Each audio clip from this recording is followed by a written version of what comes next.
The first warning came wrapped in politeness. A text from my brother, one sentence long. Hey, just so you know, maybe skip the engagement party. No punctuación. No explanación. I was sitting in a quiet corner of a Houston coffee shop when it buzzed in. It was the kind of place where conversations happen in murmurs, where people bring laptops and order drinks they can't pronounce. I stared at the message for a long time, then locked my phone without responding. Outside, the sky was heavy with August heat, clouds sagging under their own weight like they might drop everything at once. It wasn't the first time I'd been told to stay away. But something about the way he phrased it, just so you know, felt less like a suggestion and more like a notification. It was like the decision had already been made. A week earlier, I'd received the formal invitation. Glossy cardstock, embossed names. Luke and Charlotte, in a font that made it clear who mattered most. No RSVP card, just a link to a private site with a countdown clock and a photo gallery curated for social approval. I hadn't clicked it. Instead, I'd pinned the invite to my fridge with a chipped magnet shaped like a cactus. Not because I planned to go, but because I wanted to see if it still made me feel something. Luke and I used to be close. The kind of siblings who built forts out of couch cushions and made up languages only we understood. We used to call ourselves the Storm Twins, even though we weren't twins. Just born in the same month, 2 years apart, and raised under the same roof that thundered with secrets no one ever named. Our mom left when I was 11. Luke was 9. She didn't say goodbye to either of us. After that, it was just us and Dad, which meant mostly just Dad's silence and Luke's quick laughter trying to fill the gaps. I learned how to disappear in plain sight. Luke learned how to charm the silence into letting him stay. He got better at it with age. By the time he met Charlotte, he was fluent in small talk and survival. She was the kind of woman who smiled like she'd already won the room. Tall, polished, always dressed like she was about to be photographed. The first time I met her, she shook my hand like it was a business transaction and called me adorable for working at a public library. Luke laughed. I didn't. We both pretended it didn't sting. Charlotte came from a family that hosted charity galas and played tennis for cardio. Her dad owned a regional news network. Her mother chaired foundations. They vacationed in places that had staff and used summer as a verb. I'd Googled them once out of curiosity and ended up closing the browser out of instinct. When Luke got engaged, he called me late at night, voice tight with excitement, and something else, something clenched behind his words. She said yes, he said. Can you believe it? I can, I told him. I hope you're happy. I am, he said too quickly. Then added, it's gonna be a big thing. Like, televised. What? Yeah. Her dad's station is doing a segment on modern engagement parties. It'll be streamed live. Kinda weird, but she's into it. My stomach dropped. You mean like people watching from their TVs? Not exactly. More like an online feature. Social media buzz. That kind of thing. I didn't say anything. I just wanted to give you a heads up, he added. No pressure to come. That was a week before the text arrived. And now, sitting in the cafe, watching strangers sip drinks and scroll through curated lives, I realized what that text really meant. Don't come. You won't fit. I could have ignored it. I could have booked a flight, shown up anyway, smiled politely while cameras swiveled and Charlotte's friends assessed my shoes. But I didn't. Not because I was afraid, but because I understood the cost of pretending. So I stayed put. I went to work. I watered my plants. I told myself I was over it. Until the night of the party. Until my phone buzzed with 6 missed calls and a link. Until I clicked the link and saw Charlotte, live on screen, framed in fairy lights and filtered perfection, screaming into a microphone while guests froze mid-toast. At first, I thought it was a joke. The video was shaky, clearly recorded on a phone, framed too tight on Charlotte's face. Her makeup looked flawless, her teeth blinding under the lights, but there was a crack in her expression. Something wild lingered just beneath the surface. A man's voice, probably the MC, tried to regain control off-screen. Let's give it up one more time for. Charlotte cut him off. No. No, actually, I'm not doing this. Guests shifted in their chairs. You could hear the confusion ripple through the crowd. Forks hitting plates. Nervous laughter. I'm sorry, she said, but it didn't sound like an apology. It sounded like gasoline. The camera wobbled as the person holding it whispered, "Is this part of the show?" It wasn't. I watched her hand shake slightly as she clutched the mic. Her smile had vanished. She looked right into the camera like she knew exactly what she was doing. I said yes to this engagement because I thought I was supposed to, she said. Because it looked good on paper. Because everyone said we were perfect. My heart stopped. She kept going. But Luke, her voice cracked slightly, then steadied. Luke, you've been lying to me. A sharp intake of breath from the audience. Charlotte turned, eyes scanning the room, clearly looking for him. He wasn't in frame. Someone in the crowd said his name. She ignored it. You told me your family was simple. That they didn't get involved in your life. You said your sister was unstable, that she caused drama and didn't respect boundaries. I felt the words in my gut before I processed them in my head. She didn't even show up tonight, Charlotte continued, and I'm starting to think she might be the only honest one in this entire situation. The room exploded. Voices rose, some people gasped, others tried to hush them. The video jittered as the person filming jerked the phone lower. And then it cut out. I sat there frozen, replaying her words in my head. Unstable. Drama. Didn't respect boundaries. That's how Luke had described me? That's what he told her? A moment later, my phone buzzed again. This time with a text from a number I didn't recognize. You need to see this. Call me. Melissa, Charlotte's cousin. I didn't call. I opened Facebook instead. The video had already been clipped and uploaded. A dozen angles. People had tagged it disaster engagement, runaway bride vibes, truth bomb. Views were climbing fast. Comment sections were brutal. He told her his sister was crazy? Yikes. I'd trust the librarian over this guy any day. Why are rich people always live streaming their humiliation? I scrolled, fingers numb. Then I found another clip, longer, from someone closer to the front. This one kept rolling after Charlotte's speech ended. She dropped the mic. Someone tried to guide her off the platform, but she shook them off and walked through the tables like she was underwater. Luke finally appeared, rushing after her, mouth moving, but the audio didn't catch his words. She spun on him. You lied to me. About everything. He tried to touch her arm. She flinched. You don't get to control this, she said, loud enough for the mic still on stage to catch. You don't get to rewrite people just because they make you uncomfortable. Then she walked straight out the doors, into the California night, heels in one hand, veil trailing behind her. The video ended. My thumb hovered over the screen for a long time. Then I opened my messages. Luke, please don't post anything. I'm begging you. I stared at the message. I hadn't said a word. I hadn't even been invited. But somehow I was still the storm. I closed the app and looked out the window. The night outside was humid, thick with cicadas. A train whistle blew in the distance, lonely and long. Inside my apartment, everything was still. My half-drunk tea had gone cold. A candle I hadn't lit in days sat on the windowsill, scentless and abandoned. I should have felt smug. I should have felt like I'd been vindicated. Instead, I felt hollow. Because I knew what was coming next. I'd be the one they reached out to not because they missed me, but because now they needed me.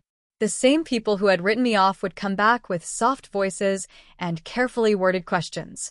They always did. I was used to being rewritten. What I wasn't used to was someone finally refusing to play along. Charlotte didn't just break the script. She burned it. And something inside me stirred at the sight of the smoke.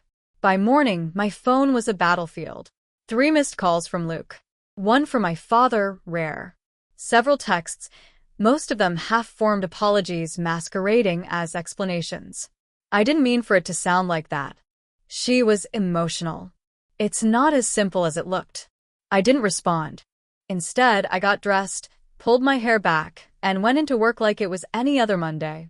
The library was quiet that morning, too quiet. Even the regulars avoided small talk. A few coworkers glanced at me like they wanted to ask something, but thought better of it. I appreciated that. At lunch, I took my salad out back behind the building and sat on the concrete steps, sunlight pressing down like a weight. My phone vibrated again. This time, it was a message from Charlotte. I hope this isn't out of line. I just wanted to say I'm sorry. And thank you. I read it twice. There was more. I don't know you, but I should've. That was my mistake. I let someone else write your part in my story. I won't do that again. I sat very still. Then I typed back. You didn't owe me anything. But you told the truth. That matters. She replied almost immediately.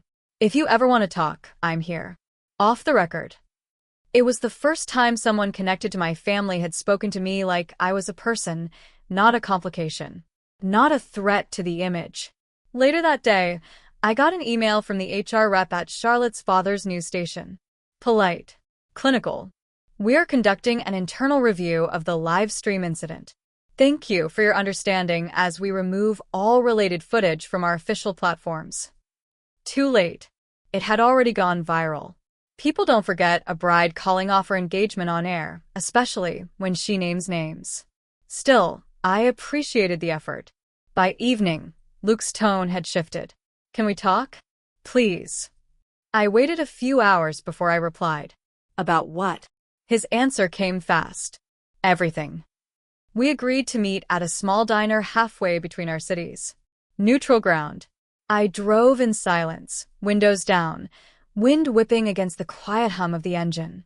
My thoughts darted between old birthday parties, shared childhood bedrooms, and the way he used to sneak Pop-Tarts into my lunchbox when Dad was being particularly hard on me. By the time I got there, he was already seated in a booth, back to the door like he used to when he was nervous. He looked smaller than I remembered. Or maybe I was just seeing him clearly for the first time. Hey, he said when I slid into the seat across from him. Hey, I echoed. The server came by, dropped off waters, didn't ask questions. Bless her. Luke looked like he hadn't slept. Eyes puffy, hair flat, tie half loosened. I messed up, he said finally. I waited. I didn't think it would get this far. I thought, he paused, searching. I thought I could manage it. Manage what? I asked. Me? He winced. No. Just the version of me I wanted her to see. So you erased me, I said, voice low. Again. He shook his head. I didn't erase you. I just curated. I raised an eyebrow. Do you hear yourself? He looked away. I was scared, he admitted. Of what she'd think. Of what her family would think. You mean you were scared she'd see the parts of you haven't dealt with, I said. He didn't answer. He didn't need to. We sat in silence for a while. A waitress passed behind us, refilled a coffee cup. Somewhere near the back, someone dropped a plate. It shattered. No one flinched. I didn't think she'd react like that, he said eventually. I thought she'd just talk to me later. Not blow everything up. She didn't blow it up, I said. She revealed it. He looked up at me then, and for the first time in years, I saw the kid I used to build forts with. Lost. Unarmed. She said I used her, he whispered. To feel like I was enough. I said nothing. I'm not like Dad, he added quickly. I didn't mean to be. You don't have to mean it for it to be true, I said. That's the hard part. He nodded slowly. I'm sorry, he said. It hung there between us. Not enough to erase the years. But maybe enough to start something new. I don't need you to apologize for Charlotte, I said. I need you to stop building your life out of shadows and calling it protection. He exhaled, long and slow. I'll try. I finished my water, pushed the glass to the side. I'm not coming back, I told him. Not for family dinners. Not for holidays. Not until it's safe for me to be myself in that room. He nodded. I understand. I hope so.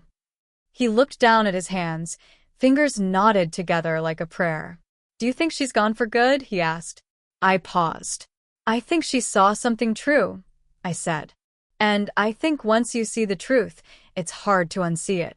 He didn't cry, but something in his face folded inward. I slid out of the booth and stood up. Goodbye, Luke. He looked up. Will I see you again?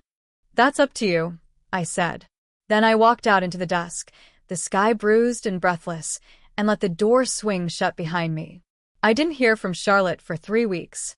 Not because she was hiding, but because she was healing. She moved out of their shared apartment the day after the party. Left behind the gold-plated cutlery and the monogrammed towels. Took only what was hers, and a suitcase full of decisions she hadn't expected to make. Luke told me all this in a voicemail I didn't ask for. She's gone, he said. Really gone. There was a pause, long and hollow. Then, she said, I don't know myself yet. And she's right. He didn't ask me to call back. For once, he understood that silence could mean survival. Weeks passed. The internet moved on as it always does. The video stopped trending. New scandals took its place. But I knew that what broke at that party didn't belong to the internet. It belonged to the people still sifting through the rubble. I went back to my routines. Library shifts. Grocery runs. Occasional texts with Charlotte, short, infrequent, but warm. Got my own place, she wrote once. Started therapy. Learning to breathe again. I never asked her what came next. I figured she'd tell me if she wanted to. Or not. That was her call now. One rainy Sunday, my father called. I almost didn't answer. But something in me, maybe habit, maybe hope, picked up. That. He cleared his throat. How are you? Fine, I said. How are you? Another pause. I watched the video, he said quietly. All of it. I waited. I didn't like what I saw, he continued. Not just Luke. Me, too. I stayed silent. Sometimes that was the only way to let him keep going. I thought I'd done right by both of you, he said. Kept things together. Held the line. You held the image, I said. Not the people. He exhaled. I know. There was a rustling sound, probably his old recliner. The one he always sat in during awkward conversations, like the upholstery could absorb the discomfort. I told myself that Charlotte overreacted, he admitted. But the truth is, I think she just reacted late. Too late. I nodded even though he couldn't see me. She wasn't the first woman to be asked to shrink, I said. She just refused. Silence again. Then, I want to do better. I almost laughed. Not out of cruelty, just out of exhaustion. Start by being honest, I said. Even when it's ugly. Especially then. He swallowed hard. Is that what you're doing? No, I said. That's what I had to do. Just to survive in this family. He didn't argue. I miss you, he said instead. I'm still here, I replied. But I'm not coming back the way you remember me. I don't want that, he said. I want the real version. It sounded like a script, but it didn't feel like one. After we hung up, I sat for a long time on my living room floor. The rain tapped the windows. The city outside blurred into gray and yellow light. I didn't cry. I didn't smile. I just breathed. It felt like the first real breath I'd taken in years. Charlotte and I met for coffee a month later. Neutral ground. No cameras. No curatamo-moments. She wore sneakers. I wore the same cardigan I'd had since college. We hugged. Awkward at first, then solid. Hi, she said. She smiled. I told my mom about you. I raised an eyebrow. She said you sounded like trouble. I laughed. She's not wrong. Charlotte sipped her drink and looked out the window. I think I was in love with who Luke pretended to be, not who he really is. That's not your fault, I said. I know, she nodded. But it still hurts. We sat in quiet for a while. Then she looked at me and said, Do you think people can change? I thought about Luke's voicemail, about my dad's halting confession, about all the versions of myself I'd had to bury just to stay in a room. Only if they know who they are without the costume, I said. She smiled at that. That's what I'm figuring out. Before we left, she reached into her purse and handed me something small, folded paper, soft from being carried too long. I was going to mail this, she said. but it felt better to give it to you directly.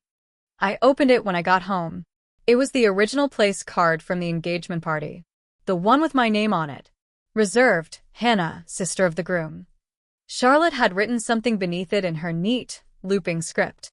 You weren't invited, but you were always supposed to be there. I see that now. I'm sorry it took this long. I sat on the edge of my bed, the paper trembling in my hands. Not from anger, not even from sadness, from recognition. Because I wasn't the storm. I was the stillness that came after. The proof that truth could outlast spectacle. That sometimes the loudest thing a woman can do is refuse to be erased.